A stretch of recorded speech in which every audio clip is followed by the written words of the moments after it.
Today we're going to talk about some of my favorite tools that I use while I garden. You don't have to have an extensive or even an expensive set of tools. A few simple tools is really all you need to get started. So unfortunately, when buying plants, they don't come with their own holes to plant them in. So everyone's going to have to dig their own. And in order to do that, you're really going to have to pick the right tool for the job. And notice I have two different types of shovels here. One, I have the round-headed shovel, and two, I have the flat-headed shovel. When digging holes, you really want to choose the round-headed shovel. It's going to actually let you get into the soil, be able to dig that hole, versus the flat-headed shovel, which is more about scraping or getting that bulk material moved. When the digging gets tough, it's time to break out the rock bar or your mattock.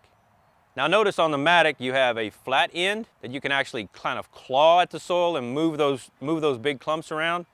And you have a pick end where you can actually pick those rocks or get it in there and move them. While with the rock bar, this thing weighs about 20 pounds or so. It's got a kind of a wedge on the end, and you can actually slam it down into the rock and actually break that rock up. So if you have beds at your house, you actually need to make sure that you have a hand trowel for transplanting plants or actually doing some weeding. So a common gardening task is pruning. Now, when you're pruning, you really want to try to pick the best tool for its application. And really, the diameter of the material that you're cutting is going to dictate what tool you actually want to use. Let's take the lopper for example. So as we look at this tool, we have two very long handles. We have a big, large cutting surface that allows you to actually have a lot of power to be able to get in there and trim those twigs and those branches. So the hand shears, if you notice, they're very compact, they're very small, they fit in your hand very well, got a real small blade on them.